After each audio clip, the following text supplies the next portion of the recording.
Regresamos nuevamente con ustedes, mis estimados y queridos espectadores. Vamos a pasar ahora con el tema. Ya han sido casi más de un año de la captura de Elba Ester Gordillo, la poderosa dirigente del Sindicato Nacional de Trabajadores de la Educación. A un año de esta captura, ¿cuáles han sido los avances en materia educativa, la reforma educativa que se impulsó desde el Congreso de la Unión? ¿Cuál es la lectura de que aún Elba Ester Gordillo siga presa, aún en un hospital, me parece, si acá don Diego es el que tiene más datos, en el aspecto de que no está físicamente ya en el penal, sino por cuestiones de salud en una área especial? ¿Qué viene siendo la lectura, Diego, en el tema de la reforma educativa y la captura de Elba Ester a más de un año que ya se ha dado este hecho? Bueno, hay una cuestión. Creo yo que también fue un golpe mediático el hecho de meter a la cárcel o enjuiciar a Elba Ester Gordillo. Era una figura pues ya arcaica dentro del magisterio. Y creo que puede existir una cierta renovación dentro del magisterio. Volvemos a ver el mismo mensaje, y esta es la primera vez que lo emiten. Nadie estaba por encima de la ley. Teníamos que dejar de lado la figura de los cacicazgos dentro del sistema de sindicalismos mexicanos, y también era una traba sumamente importante para la reforma educativa que se venía implementando. Creo que tiene sus pros y sus contras la reforma, y si ya hay tiempo pues para hablar de eso también más adelante. A un año creo que las cosas salieron bien o como se esperaban. La reforma ya se aprobó y ahora está en marcha. Adrián, ¿la captura de Elba Ester Gordillo ha traído consigo un cambio en el aspecto sindical del CENTE? De cierta manera sí, porque lo que nosotros conocíamos como el CENTE, ahora prácticamente se volvió un líder pasado, un líder viejo, y la CENTE entonces agarró un poder coordinadora. enorme. Sí, la coordinadora agarró un poder enorme. Desgraciadamente es un poder únicamente de facto. Si uno le pregunta a los maestros, incluso recién sacaron varias notas al respecto, el CENTE sigue recibiendo todo el dinero de los profesores de México que estaban suscritos cuando estaba Elba Ester Gordillo al frente, ¿no? Entonces sigue teniendo un poder económico fuertísimo, no se ha visto reflejado en los actos que hace. Pero le digo, sigue habiendo un líder en educación. Los educadores necesitan un líder, necesitan a quien seguir y necesitan estar protestando, porque de cierta manera es una de sus funciones el buscar ciertos sistemas educativos. ¿Cómo has visto tú, Ever, el proceso de la reforma educativa, el proceso de vinculación, de participación ciudadana? A raíz de esta captura, se supone, o de la caída de la poderosa maestra Elba Ester, se dijo que se iba a avanzar mucho más rápido en las reformas educativas. ¿Cómo has visto tú este proceso? Bien, pues dos puntos interesantes que quiero resaltar. El primero fue el hecho de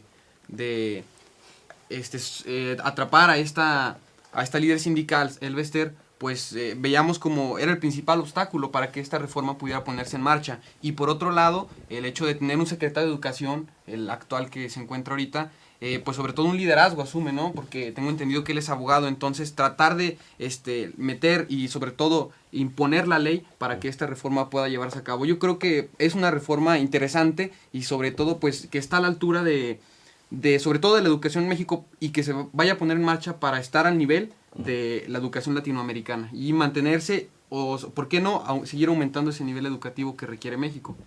Dentro de los bemoles de esta reforma educativa, Diego, han ido menguando poco a poco las marchas, principalmente en los estados del sur. ¿Cuál viene siendo la lectura? ¿Por qué hubo estos levantamientos? ¿Por qué hubo estas marchas y estas protestas por ciertos sectores, como lo decía Adrián, de la coordinadora, y la disciplina que mostró al final de cuentas el CENTE de Díaz de la Torre, del líder del CENTE? ¿Cuál fue el motivo principal de las marchas? Han ido aminorando, te recordarás que hasta tomaron el Zócalo capitalino y en el centro y el sur. ¿Por qué se da esto y no se da también en otras partes como el norte de nuestro país? Bueno, definitivamente no sea en otras partes del país, porque la coordinadora, o el brazo fuerte de la coordinadora, está precisamente en el sur, en Oaxaca, en Chiapas, que por cierto aquí también hay que mencionar, Chiapas tiene 10 de los municipios más pobres dentro del territorio nacional, y además los niños estaban sin clases, entonces es una serie de problemas bastante graves, creo yo. La cuestión, creo yo, tiene tintes políticos, y además, pues era claro, ellos decían que se trastocaban sus derechos laborales, cosa que no es cierto, porque al final de cuentas nadie los iba a dejar sin trabajo si reprobaban. Y otra cosa, ¿a qué clase de persona no se le puede evaluar? Y más cuando están cumpliendo con una tarea tan importante como es el educar a los niños del país. se les debe de evaluar. Creo que esta era una parte fundamental y un acierto de la reforma, pero también hay que ver entonces que el problema de la pésima calidad educativa que vivimos en el país no se termina evaluando a los maestros y cambiándolos. Los problemas son muchos y son muchísimos más, y la gran mayoría de los problemas radican en los niños, no en los educadores. De los mitos de la reforma educativa, Adrián, se hablaba mucho, como decía ahorita Diego, de que si se iban a despedir a los maestros, de que si se iba a generar la privatización de la propia educación, de que se les iba a disminuir su salario. Como han pasado los meses, se ha ido viendo que no ha sido cierto. ¿Cómo continúa la lucha, la disidencia de esta reforma? ¿Cómo continuar la lucha de parte de estos disidentes o de parte de la coordinadora cuando sistemáticamente se ha ido viendo que la mayor parte de sus argumentos se ha ido derrumbando conforme pasa cada día? Bueno, la manera en que ellos mantienen la lucha es más que interesante, ya como una especie de patadas de ahogado, ¿no? O sea, quieren exigir derechos porque muchos profesores no están bien educados. Hay incluso plazas de profesores que se venden o títulos en docencia, ¿no? Entonces, lo que los profesores que no han sido corridos todavía están exigiendo en las calles es que vuelva a pasar eso, que puedan seguir heredando sus plazas a sus hijos, que puedan seguir comprándoles títulos, ¿no?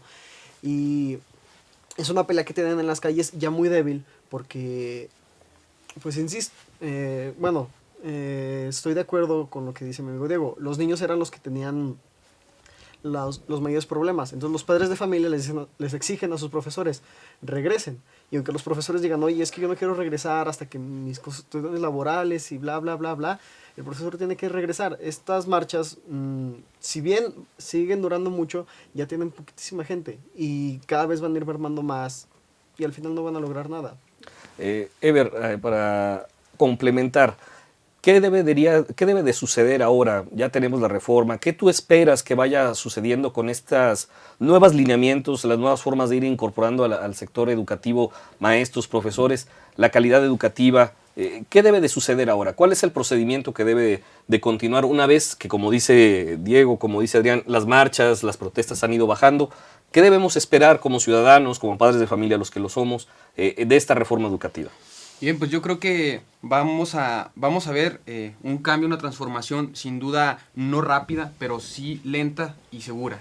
Yo creo que con este tipo de cambios y este tipo de reformas se van a ir dando con el paso del tiempo en pequeños pasos, pero lo interesante aquí es ver el papel que va a jugar el maestro y también los ciudadanos. Si nosotros como estudiantes, padres de familia, contribuimos a la educación, a que mejore la educación en México, yo creo que el avance va a ser aún mucho mayor. Los padres de familia, los ciudadanos, bueno, los tres se los dejo, ¿participan en el proceso educativo realmente? Yo diría que cierta parte de la población, yo no diría, no generalizaría. Claro, es mucha la responsabilidad de la educación y sobre todo de contribuir en ella.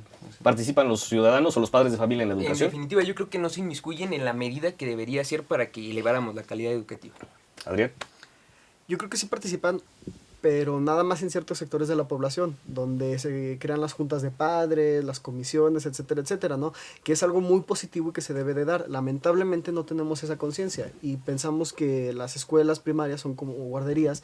Entonces muchos padres o hermanos mayores que cuidan a sus hermanitos mandan a los niños y se olvidan de ellos. Entonces sí es algo que se tiene que concientizar un poco más. Muchas gracias. Vamos a un corte, regresamos con el siguiente tema. Enrique Peña Nieto anuncia que no habrá más impuestos durante este sexenio.